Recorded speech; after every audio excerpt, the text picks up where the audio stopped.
Okie doke. Hi, everybody. Welcome to Star Service Live from Kansas City. I'm going to start with our invocation of the spirits and a little experience if you would care to join us.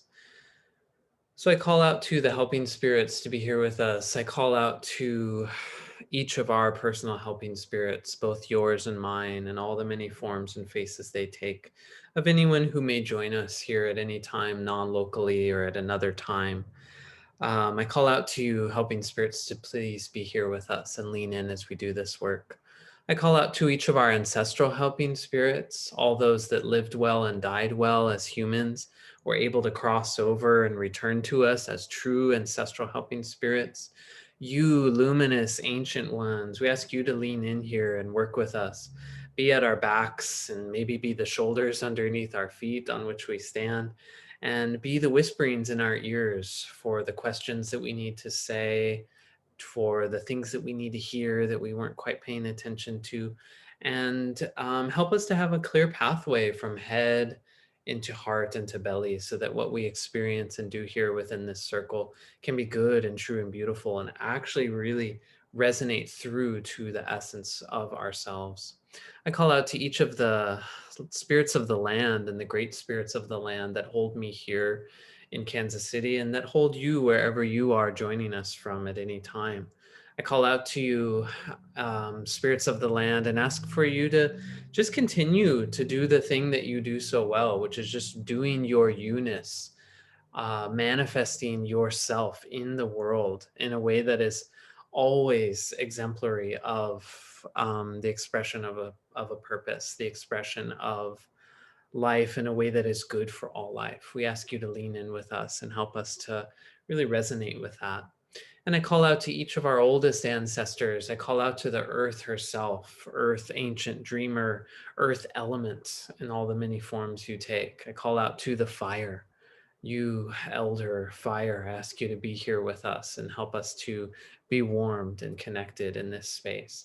And I call out to water and air to flow between us and through us and with us, so that our thoughts and our emotions may be clear and cool and calm when they need to be, and rush and flow quickly when they need to be, rapid when they need to be, and help us to really understand the balance that's is expressed with that sort of quaternity of elements. Help us to feel those elements flowing through us and with us. And as we envision our circle gathering round, I invite you to step into this sacred space here with me. And as we move into this space, let your boundaries create even better boundaries for the space itself, so that we may be both safe in our physical reality as we listen to this recording or engage with it live, and safe in this non-local space, so that we may claim this space in cyberspace and in non-local time space. And I invite you to just feel into your center. We're going to take a moment here and really feel the quaternity of the self that I've been describing. So first, just notice your body. Take a few breaths that really start to fan your attention and your awareness and your consciousness out into your body. Notice your bones, your muscles, your joints. And just let your body be resourced by the earth. Take a moment to really let your body drop its senses down. Feel for what you're sitting on. Feel the earth rising up, supporting you, whatever's underneath you, coming up through however many layers of human habitation and human construction that it needs to. And let your body receive love and awareness and movement from the divine, from the heavens. Let those energies soak in and mix and mingle here in the bowl of your pelvis.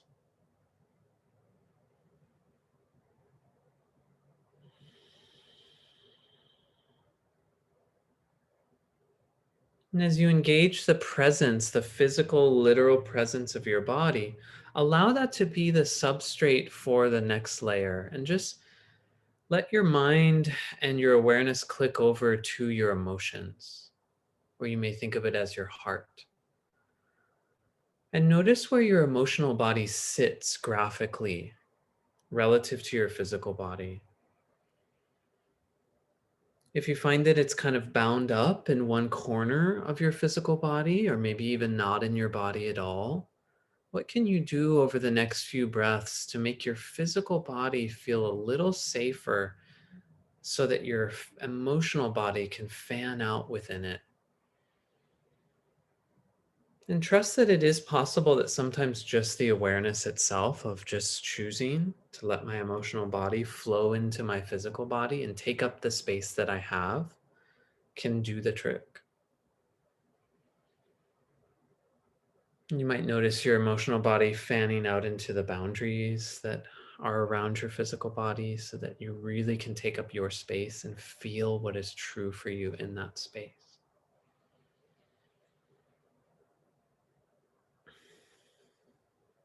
And remember, if you want to pause this and stay with this, go for it.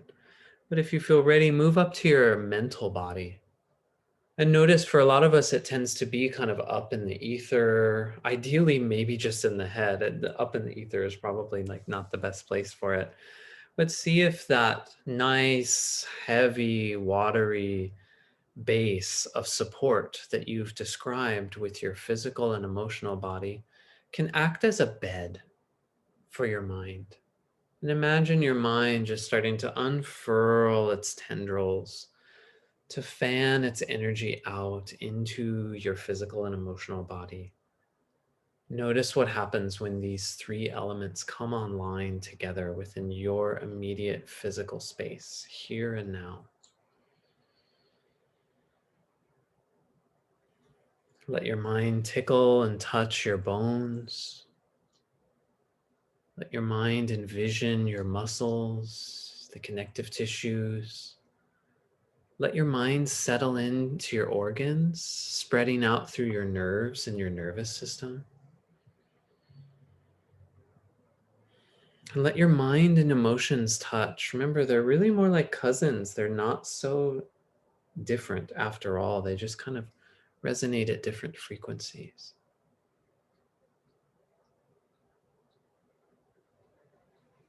And finally, shift your awareness up or wherever and touch into where your spirit lives.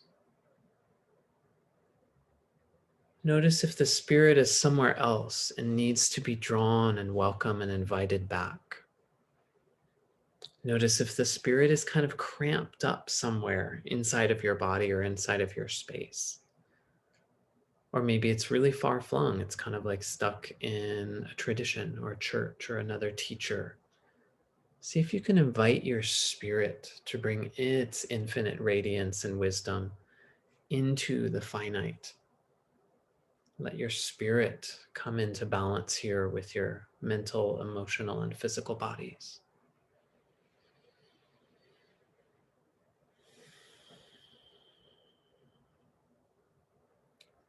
And really let your spirit also come online with that sense of the earth as spirit and the divine as spirit, the true yang all the way up and the true yin all the way down. Let your spirit resource from those places, those energy systems, and fan out into your boundaries. Circle and orbit around your energy centers and your head and your heart and your belly. And just take a moment to really breathe in that sense of resonance between all four of your bodies. What does that feel like?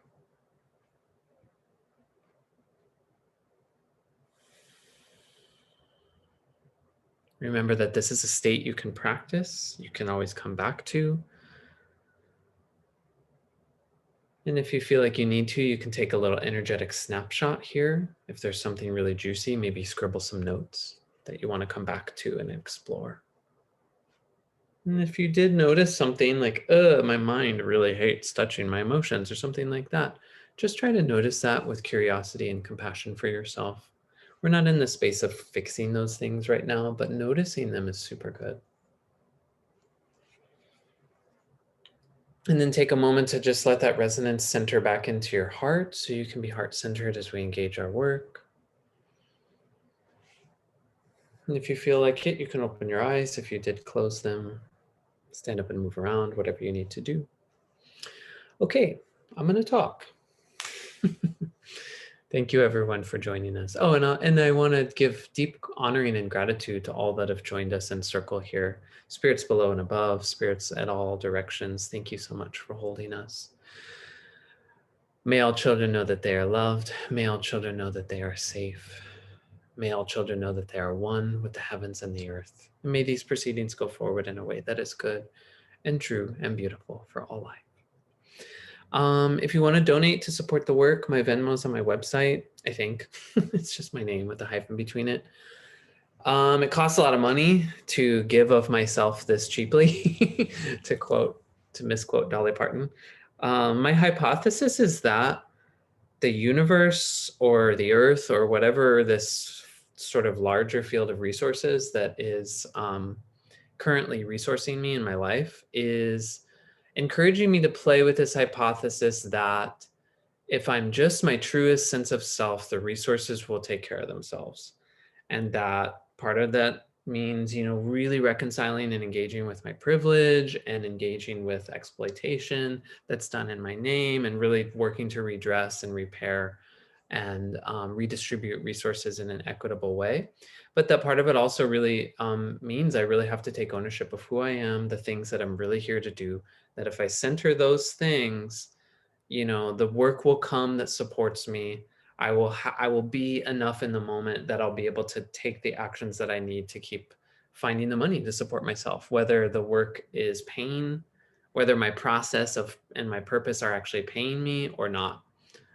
Because I'm no stranger to jobs. I'm actually much more comfortable having a job than not having a job. So I'm still kind of leaning into that discomfort right now, but this is part of that.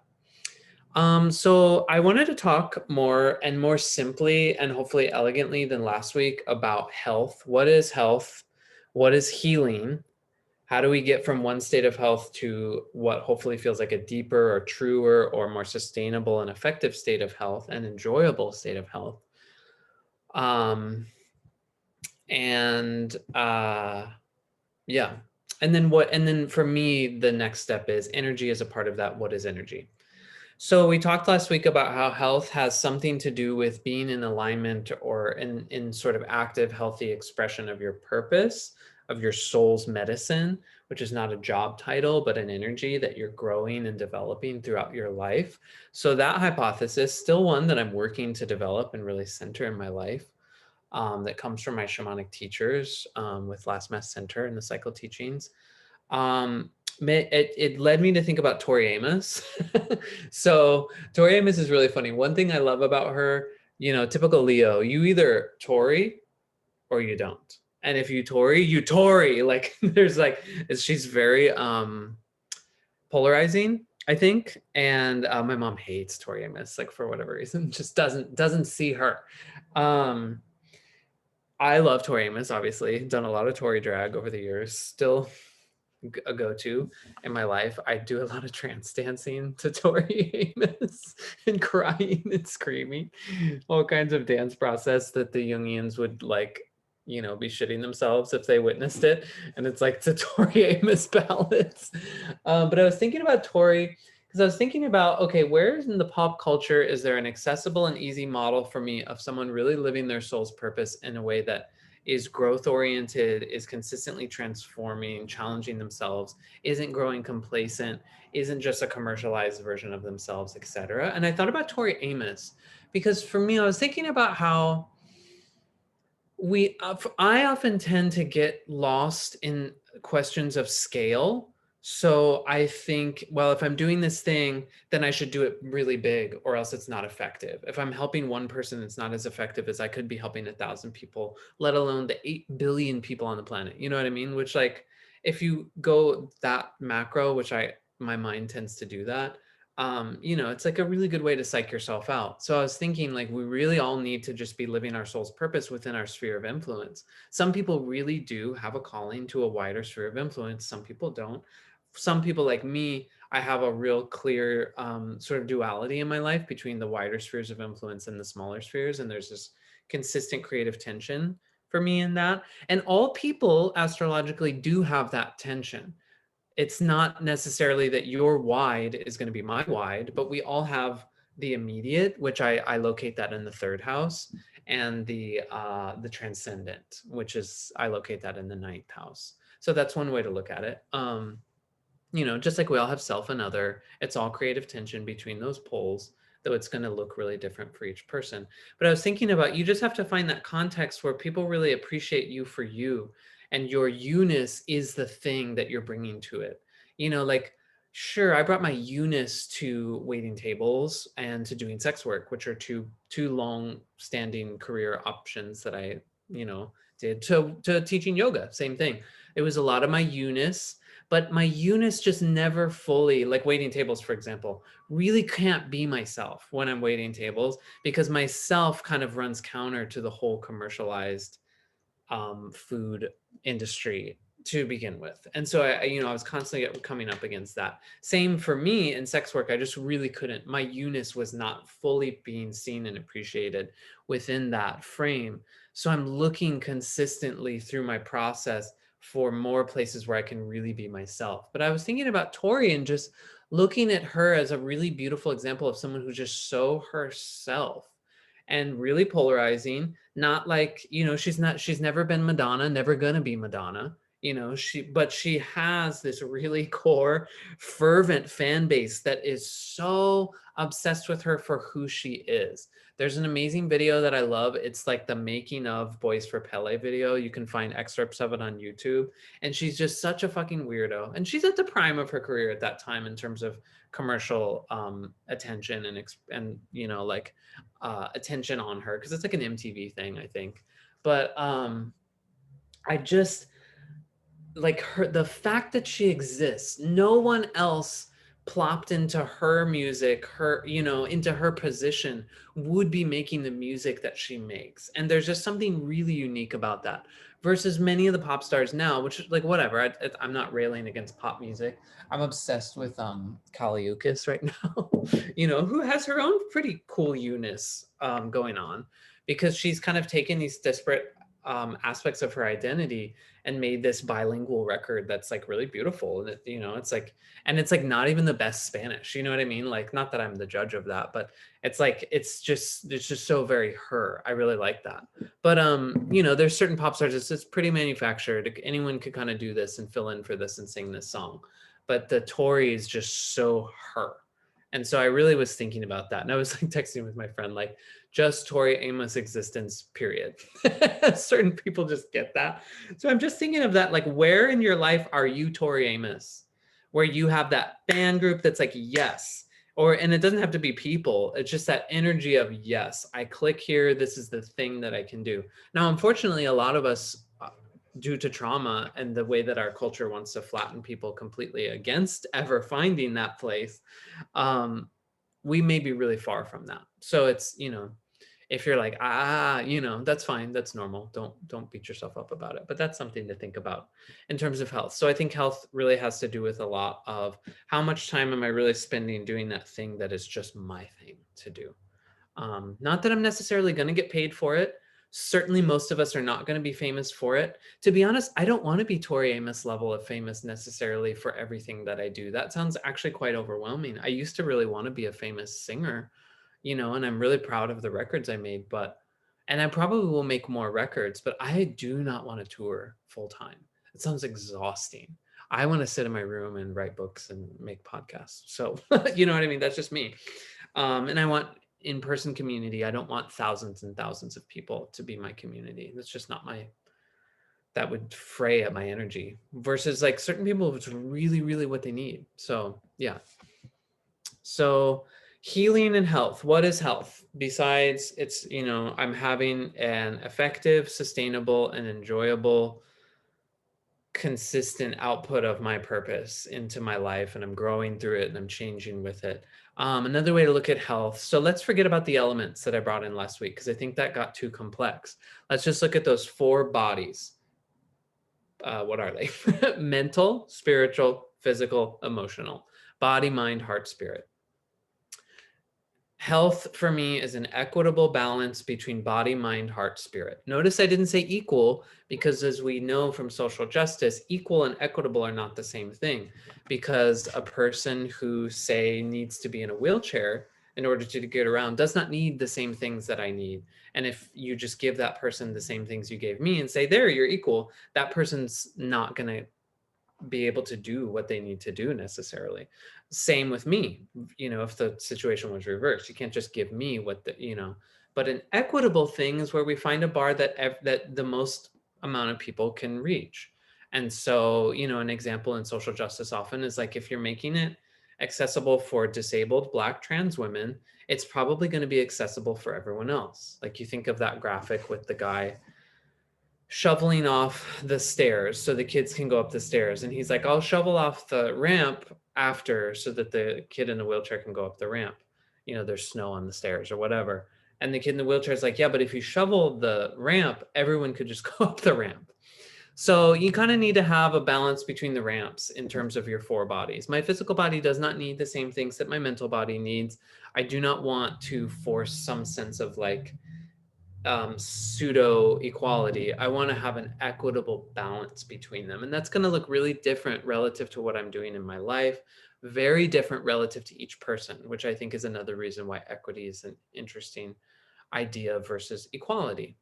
So balancing those four table legs, for example, or I think of them as sort of bases of a pyramid, if it's like a square pyramid, that's kind of my task in terms of me being healthy, whole, balanced.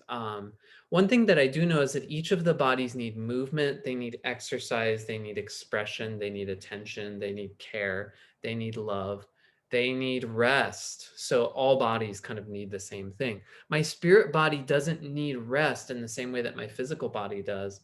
But, it's like there's a very ascetic spiritual practices where I could be like sort of in this like if I was journeying 24 hours a day and just like, like I used to actually do that when I smoked a lot of weed. I was like halfway in the spirit world all the time. My spirit body could never rest. It was really exhausting and crazy making. I basically was pushing myself into psychosis. So everything needs movement, everything needs rest.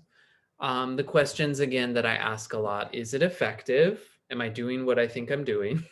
And is it actually working? Is it sustainable? If it's working, can I actually do it on the long term? Is it enjoyable?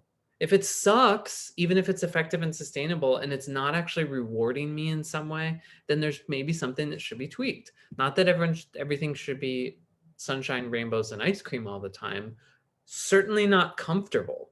We're not talking about comfort necessarily, but it also shouldn't be painful necessarily. Or all the time, bludgeoning myself with pain and suffering and stuff like that. Certain things are going to be pretty uncomfortable. Certain things are just going to be painful, but it's again, balance. So am I growing? Am I learning? Am I transforming? Am I sharing that with others? Am I in right relationship with myself, with my family, with my community? Do I have a community? With the idea of family and community, earth, life, spirit, etc. All these things are questions that I ask myself in terms of balancing those four bodies in expression with everyone else's four bodies. And you might find that you have 5 bodies, 10 bodies. You can slice it all up as many, it's an organizational system. It's not a foundational objective reality, because obviously science does not know where's your mental body. I don't know. It's not just the nervous system. The mind is infinite. The mind can go anywhere. We certainly don't have a way to quantify the spirit body, and we probably shouldn't. I think that's not the point of the spirit body. So it's not about quantifying. It's not about materialism. It's just about, this is an organizational system to help you understand yourself. Because you might just be looking at your trauma, at your shit, at all the things that are hard in your life, at all the things that you want to change about the world around you and about your life and the way that you feed into those systems, and be like, where do I start? So for me, it's just always going back to where I'm in balance, where I'm a little out of balance, where there's growth being asked of me. And that tends to feed back into the things that I want to share with others in service, etc. So another 4-pronged thing that I am using now to look at this, because the sense is, okay, cool, so something's out of balance. My physical body, I have this great meditation practice, I have this spiritual teacher, and I have this great therapist, but my physical body is really suffering. I'm just talking as a hypothetical person. What do I do? How do I change my status quo? How do I get from A to B? How do I move into healing needed, you know? So there's a four-pronged way that I'm looking at everything that I do with my life. The first is, well, not the first. Let's go to the furthest one, purpose. So the purpose is what we were talking about with Tori Amos, is this place where I'm expressing my beingness. I'm expressing my reason for being in the world in a way that, you know, is inspiring growth and is effective and sustainable and enjoyable, etc. So for me right now, my purpose is expressed in teaching a little bit, whether it's like on a podcast or with clients as they come here and there. Right now, I don't have any, so it's just this. My purpose is also really being expressed and developed and cultivated through my writing. So I'm writing a novel, which is my second book, but my first novel. It's a huge, growing, stretching place for me. And so I feel this real sense of, oh my God, only I can make this, just like only Tori Amos could have made Why Can't Tori Read. Was that her best record? No, but it's a very specific record and it shows some really beautiful growth afterwards. So, you know, this is my Why Can't Tori Read is actually what it is. It's pretty amazing. You know, I really want to get to my Boys for Pele, but right now I got to write my Why Can't Tori Read. So so that's my purpose. And then I express my purpose a little bit in my service to my spiritual community. Some of that is just kind of like shit that I need to do because I really care about it, but it still is this expression of my purpose, because community building, community service are also really big ones for me in terms of the growth of my soul in this lifetime. So that's purpose. I want that to be balanced. If there's 4 parts, I want there to be 25% play. And play is really hard for me. But play really balances both the purpose and the process and the practice, which I'll get to in a second. If I don't have play, my healthy inner child kind of suffers. If I don't have play, I end up pushing my work into excess and hurting myself and courting burnout consistently over and over. This is a big pattern for me, big pattern for a lot of you, a lot of my friends that work in social justice or activism or organizing, or just anyone that's really purpose driven. I see how much that can sometimes fully eclipse play. We don't have time for it. It's childish. It makes us uncomfortable. And what is not play is addiction or checking out. So addiction being something that I use as a drug that is a replacement for something else that I'm afraid to give myself or that I feel like I can't truly give myself. That's an addiction. And it, you know, you can drink and it cannot be addictive. You can, hell, you can do drugs and it cannot be addictive. You can do anything and it cannot be addictive. But certain of us will use certain things. They're way too easily addictive. And then certain of us will use very socially acceptable things that are still end up being really addictive. Like I can't drink coffee. Like if you see me drinking coffee, watch out. And you should actually call someone close to me and tell me to stop. So it's not your responsibility to do that. But so yeah, so play is the things that really just bring joy and lightness, feed the inner child in us. Some of us go a little too hard with the play, right? And then it becomes an addiction or an excess thing, etc. Process and practice are the other 2. So practice, process, play, purpose. Those are the 4 things that I'm working with right now as an organizational principle, supporting my pyramid of body, mind, heart, spirit. So practice is the thing that I do that maintains my status quo. The cool thing about practice is that it also needs to, in order for me to qualify it as a practice, it also needs to upgrade my status quo. But it's not upgrading my status quo to the degree that my process is. So it's kind of like the ceremony piece, which is the prayers that I say every day at my altar, pretty much the same way every day. Same incense goes to the same shrines. Occasionally through my process, there's a big thing that happens on my altar. Like I just redid my earth shrine. That's a big thing. You know what I mean? That shifted the status quo, but I still show up to the earth shrine every day. I still say the same prayers every day there. So that's practice. But the power of practice is that just like if you're chipping away at something, it's like the drip that created the Grand Canyon. It will eventually create some really big things. You know, like when I was first getting sober, I did yoga every single day for probably about my first 2 years of sobriety. After the first year, I still felt kind of shitty and crazy, but I was able to look back and be like, wow, my practice really did upgrade my status quo in a big way. And it was an unexpected thing. And practice consistently kind of pushes us out. It's a great way to practice being in the discomfort in a healthy sense, and to a certain degree. And you can take any of these holographically and you can look at just practice and really pop it out and see there's so much to be found just in practice in terms of the rhythms of sometimes I'm pushing, sometimes I'm resting, sometimes, you know what I mean? But practice is the thing that I do consistently as a practice that supports me in having that balance between my mind, heart, body, and spirit. There are practices, any of these things, practice, process, play, purpose, that may be only sort of entering into one dimension of you. So there's practices that I do that are fairly physical versus practices that I do that are fairly mental. Like Vipassana style meditation, really good practice for my mind. In some sense, it's a practice for my body, encouraging stillness, but it's not really like giving my body what my body really, really craves, which for me, a lot of my practice now is weight training, running, swimming, biking, that kind of thing. Dancing, you know, process is the things that get us from platform to platform, from level to level. For process is how I'm consistently upgrading my status quo, transforming my status quo, so that the practice, like if I was doing what was my practice 10 years ago, now it would not only not be enough for me, but it actually might be quite harmful. Christina, my teacher, says on an episode of Why Shamanism Now, I don't remember which one, she said something like, what was health for me 10 years ago it would be toxic to me now. And that's kind of as it should be. So my process is how I get from place to place. And it's not necessarily, there are micro processes and macro processes. Like right now, my macro process is that I'm moving through the cycle of transformation, which is a 4/5 year training process that is a huge process in and of itself. It's kind of an initiation.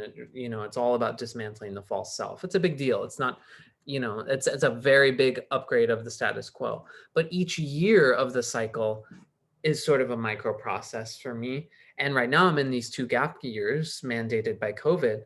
And so there's all these little processes. Like I went through another shadow transformation process between like February and June. And so that was a process. And that really had, and of course there were micro processes within that, micro processes with each shadow part, micro processes within, each ritual arc of that class, etc. But at the end of it, the process has a beginning, a middle, and end, and you kind of move through at the end. Trauma is basically a process that's gotten stuck. So what makes it trauma is not how hard or bad or shitty or crazy the thing was, because sometimes we'll all be in the same experience. Like, okay, all 5 of us were in the room when so and so got shot. Some of it was traumatic for some people, not traumatic for others. Why? You know what I mean? The why is that some people were able to move through the process and some people were not. So if the process of something either being too much, too soon, too fast, too big, too persistent, whatever, too intense, isn't allowed to move through you, you don't actually get to go into that whatever wounding there was, go into whatever sort of stuff came up and actually process through it and transform it and move forward and create a different person moving forward. That's where we tend to call it trauma, because it actually gets stuck in the body. A lot of it is just a physical process that has been stuck. A lot of it, we've done all the emotional processing, we've done the mental processing, we might have even done the spiritual processing. We might have even gotten the soul parts back, you know what I mean, from a soul retrieval, but the physical body still needs to shake out that trauma, so that's an option. So process, it doesn't have to be traumatic. Sometimes it's just like my writing process is super fucking intense, and it has transformed me fully and asks so much of me to go from the place of where I was like, well, I've been dragging this like very, very sloppy, like half-assed kind of, a few pages of a manuscript around since 2012, since before I started the first book. And, here it is. It's 2020. I just moved back in with my parents, and I think I want to write this book finally. And and so putting myself from that place to where I am now, which is that I wrote an entire draft of the book, and now I'm editing it so that it can become the thing that it wants to become. That's a process, and that has required practices to support me. It has required a balance of play. It does require me to, be expressing my purpose in certain ways, and it requires certain things within itself. So, yeah. So one thing that's important to note, remember we talked about last week how health and healing and just life in general require us, there are certain things we have to do ourselves and certain things that we have to ask for help with. And that sometimes we get those wires crossed in a way that can be really counterproductive. So one thing to note, practice tends to be one of those things that I have to do myself, but I may need to ask for help with my practice. I could not have just read a book and become a yogi. You know what I mean? Like I had to go to a bunch of classes. Eventually that led me into the process of teacher training, stuff like that, to where I really then got to a place where I could actually engage yoga as a practice. So that's one example of that. Process is not necessarily something that there are certainly larger processes. Like I go to a shamanic healer for a soul retrieval. That's a process. That's still a process that I'm in, but the shamanic healer was necessary for me to initiate that process. And I may still need help in the integration. Like I may need my acupuncturist to help me actually get the energy to move into my body. That's a literal thing that I deal with almost all of my processes. I always have an acupuncturist who's helping me get the energy integrated into my body. My body just, and my mind and my spirit just kind of have a lot of distance between them naturally. I'm a double Aquarius. It's just like one of those things. I don't have a lot of earth in my chart. I have like 0 earth in my chart. So it's just one of those things for me that I work with that I need practitioners. A massage therapist can help me, that kind of thing. So, and I have teachers in my process. I could not be in the process that I'm in without my teacher. I could try, but I would at least have to have a spiritual teacher, like a spirit teaching me. Like you can't, I don't think anyone can really do this kind of stuff alone. So that's just something to note. And it's really hard to hold all of this by yourself. So community, family, friends, support networks, accountability networks, cohorts, educational communities, etc. Like all of that's super important. Spirit, earth relationships, land relationships, all that stuff's super important for me to hold the balance of all this stuff. I'm sure there's another quaternity there that we could dig out if we wanted to. So to recap, mind, body, heart, spirit in equitable balance so that the things that I do are effective, sustainable, and enjoyable. And I have a balance between practice, process, play, and purpose. My practice supporting my process supporting the upgrade of my practice, all of it balanced with play, all of it feeding into the expression of my purpose. So how do we get there? How do we do this? What happens when you start looking at these things and things are out of whack? What do I need to do? So this takes me into energy, and I'm going to talk the last portion of the class about this. So energy is important to me because it allows me to touch all 4 bases. So it's great when I have, my physical training, my mental stuff, my emotional stuff, like my therapist. There's nothing really happening that much with my body with my therapist, though I do try to be embodied. It's really about me expressing and articulating and processing my emotions. That's why I hired him at the age of 34. You know what I mean? Like after having never done therapy, because I was like, I just need to process my emotions, period, and grow up my emotional body. So it's a practice and a process. And it feeds my purpose, and it can be playful too.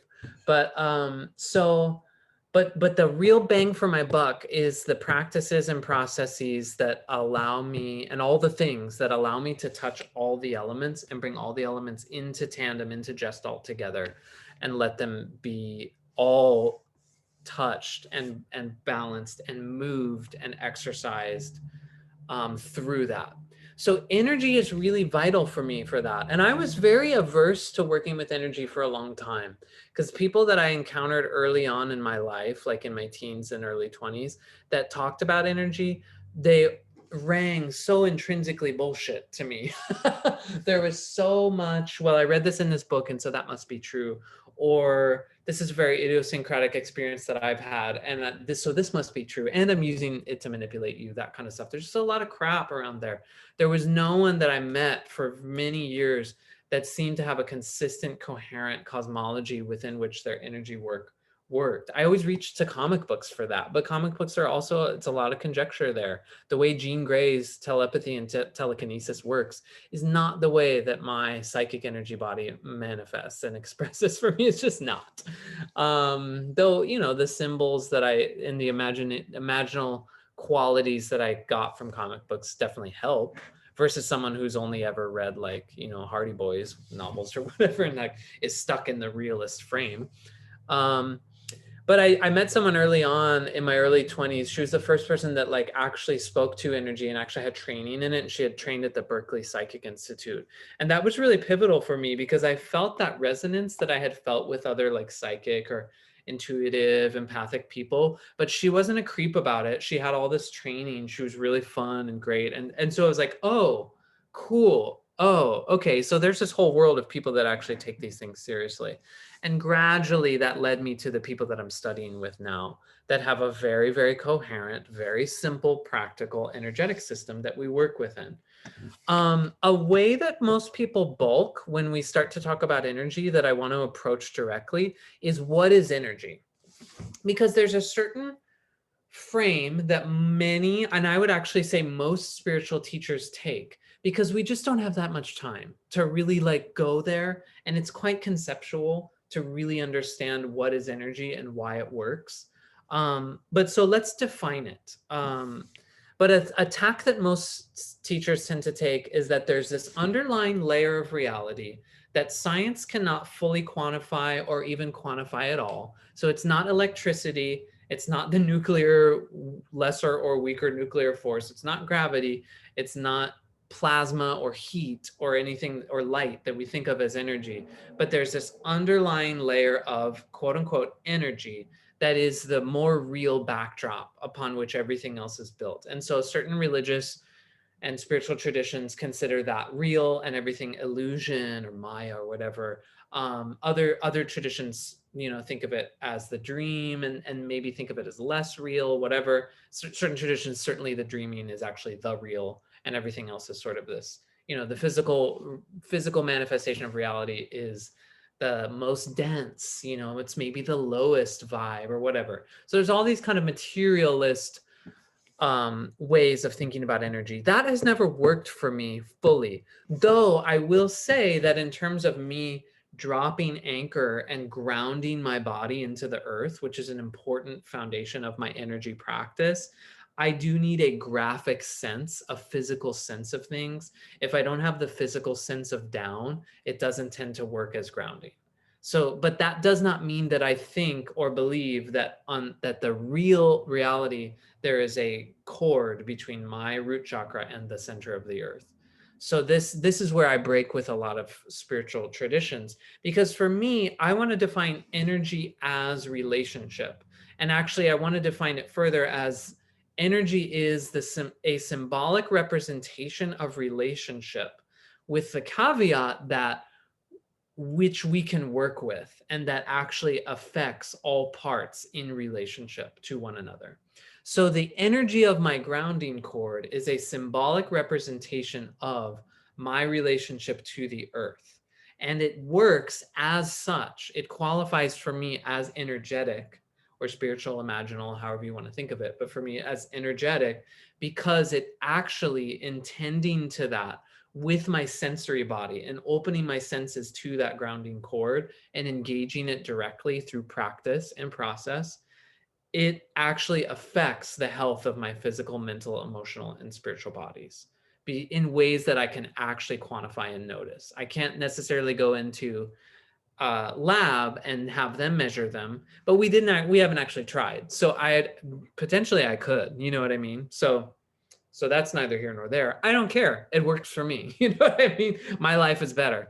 That, you know, I have to be the final arbiter of that, because science can tell you that a lot of things are good or bad. And they might not be, you know what I mean? Something can be really sterile. It's safe, right? It's sterile. And what we realize is that no, things that are just like constantly sprayed with antibiotics, that's actually not safe or healthy. It's like actually really destructive and dangerous for the whole fucking planet. So thank you, science. So yeah, quantification by science, not always an arbiter of good or bad or anything. So energy reminds me of dark matter, because in physics, there's this idea that most of the models, like the field theories that describe with physics and math and all that stuff that physicists use to describe reality, they don't fully work. They describe like this sort of gap in everything, which they call now dark matter or dark energy, which I think is really telling. Because and the really interesting part of that is that, like, based on those models, most of everything is dark matter. So there's matter, there's actual physical energy, which is like heat, light, that kind of stuff. And then there's like 99 whatever percent of it is dark matter or something like that. That's pretty wild. And it's a thing that we don't know what it is. We cannot fully quantify it. We can only quantify its absence, or quantify it by its absence, by, well, it's not this, it's not that. So it must be this. And so I think of that in terms of indigenous models and other spiritual traditional models about the world, about reality, because I do think there is a truth to the sense that most of everything is the spirit world. Most of everything is spirit. And spirit is a way, because I actually do kind of work in a 5-element cosmology. The center, the 5th element for me is spirit. It is that thing that touches all the other things. And for me, that is energy, which is the symbolic relationship, symbolic representation of relationship with which we can work and affect all parts. It also kind of resonates with the many interacting worlds theory, which is that like all possible worlds, not only do they exist, but they actually all interact in ways that we actually can quantify. That's kind of fucking crazy, but that's a whole other kettle of fish. So that to me is what energy is. That is the imaginal realm. Whether it's foundational or not, I don't really care. It doesn't really matter what came first. I don't really think that that's something I'm going to figure out in this lifetime. Because in a holographic universe, which I also believe that this is, and you know, there's physicists that kind of speak to that. There's, you know, Deepak Chopra, that's like his whole career is like the universe is holographic, like whatever the fuck he's talking about. But the idea of a holographic universe is that I am the cosmos and the cosmos is me, that micro and macro have some resonance between one another, whether it's a relationship or a direct resonance. It also doesn't matter for me. And it's really just kind of grounds me back into, okay, cool. So what do I do with that? So energy, body, engagement is me engaging the symbolic relationships, the symbolic representation of the relationships between my physical, emotional, mental, and spiritual body. So that's why I love working with the energy body, because I get the most bang for my buck. I go in and not only can I engage physical symptoms, emotional patterns, stuck mental loops and belief systems, trauma that sundered all of it into pieces and created all kind of other weird Rube Goldbergian, you know, coping mechanisms, and spiritual wounding, like the quality of my soul, soul loss, stuff like that, shadow stuff that I've shoved into the unconscious, spirit crap that I've inherited from my unwell ancestors. All of that is accessible to me through my energy body as it has been described to me and revealed to me in practice, by the practices taught at Last Mass Center.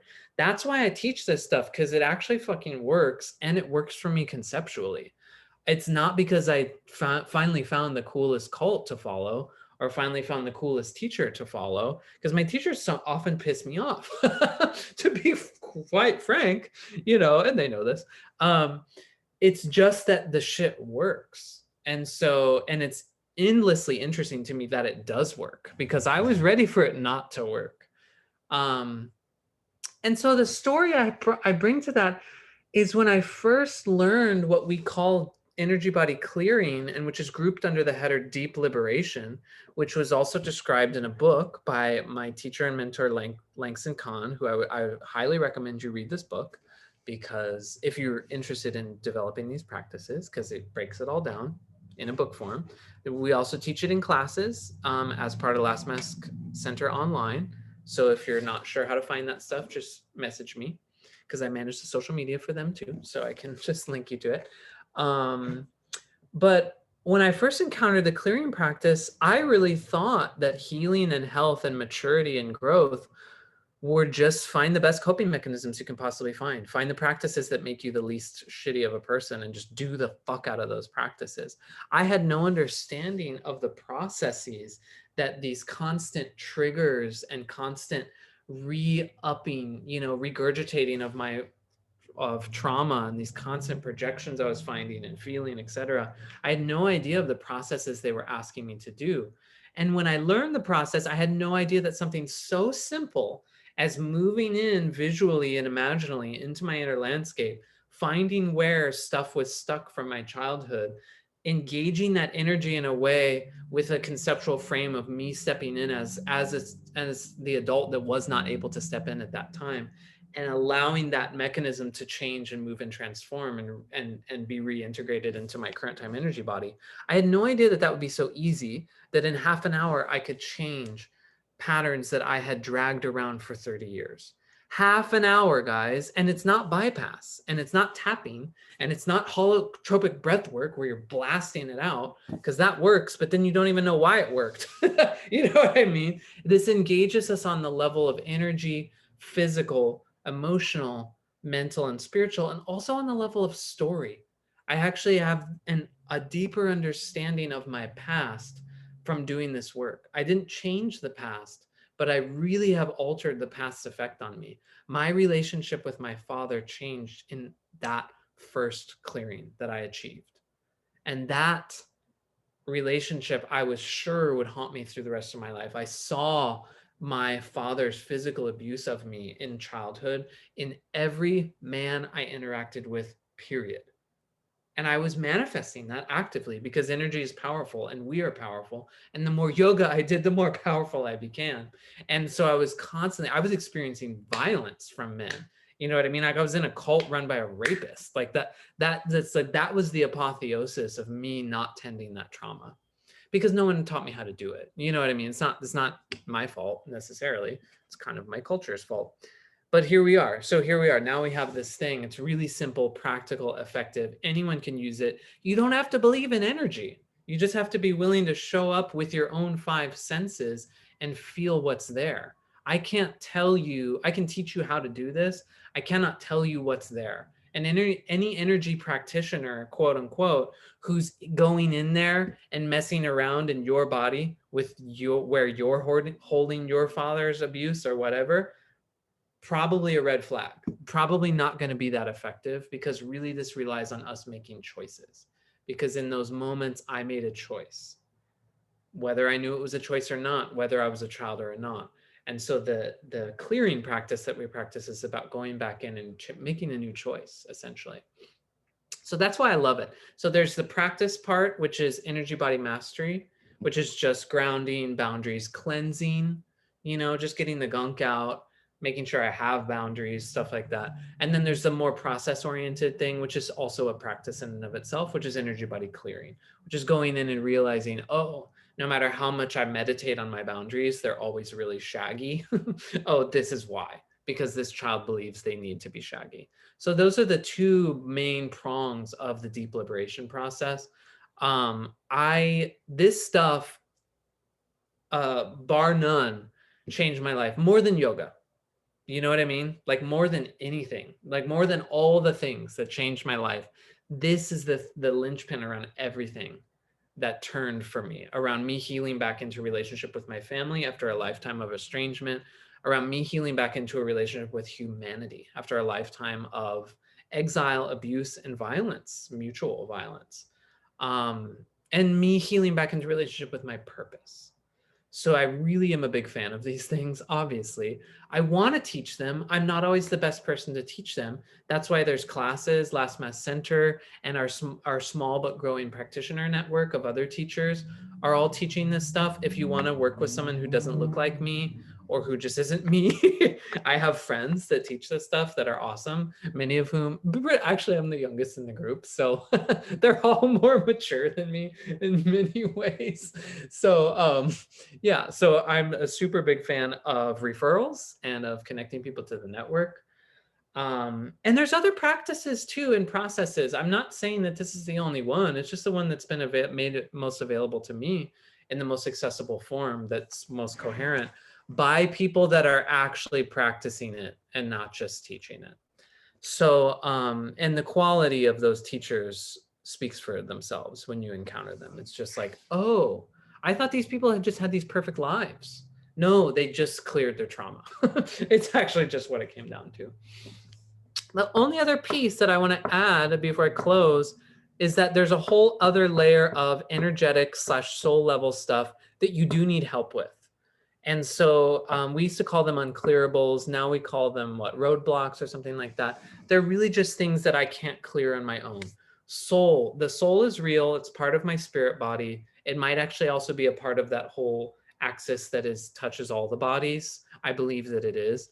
And the soul can flay and fragment. And the Western culture flays and fragments souls, basically as its stated intention, as its not stated intention. So soul loss needs to be addressed by an initiated shamanic healer. And those people exist. There's a ton of them if you Google.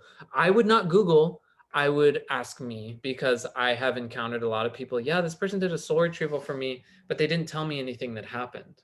So I don't know when that part left. I don't know how to integrate that part. So that's not really that effective of a soul retrieval. So I really love the shamanic healers that I work with in my community. They're amazing. And some of them are actually outside of my community now. They're just were trained within it at some point. So and again, all people that are older and much more mature and different and interesting than me in certain ways. So if you're like looking for a particular affinity group with a healer, reach out because I probably know one, etc. And ancestral stuff is another thing. You need a practitioner to deal with that. There's a certain degree of that you can do on your own and you should do on your own, but that's really hard sometimes to approach from the very beginning. And there's a certain degree that we really need help with. So there's other big practitioner networks that work really well with that stuff. So those are two things that you might really need help with. But this is my little portrait of healing. I have to stop before we get to an hour. So we have like 1 minute left. So donate to support the work if you feel like it. I might take a little break. I'm jumping into more studies and some more stuff right now. So I might not be on here for a while, but send me questions, send me testimonials, send me rants, whatever. I don't give a shit. You know, I'm down for it. I'm putting myself out there for this purpose. I really appreciate all of you joining me and working with me on this stuff. And I really appreciate you taking ownership of your energy, of your mind, your body, and your heart and your spirit, because we need all of those things to be in balance. We need you to be effectively, enjoyably, sustainably manifesting your purpose, or else we might not survive. You know, I want the descendants to inherit good shit from us. I don't want them to inherit more of a mess. So with that in mind, I give thanks to the below and the above. I give thanks to all the spirits that gathered round with us, ancestral helping spirits and helping spirits, spirits of the land and spirits of the elements, and all the other beings and energies that leaned in with us. Go if you must, stay if you can. We release you with all of our love and gratitude. And thank you all who joined me. Please step out of the circle. We dissolve this space. We release any energy that needs to be released and integrated back into the field. And I hope you have a beautiful rest of your day.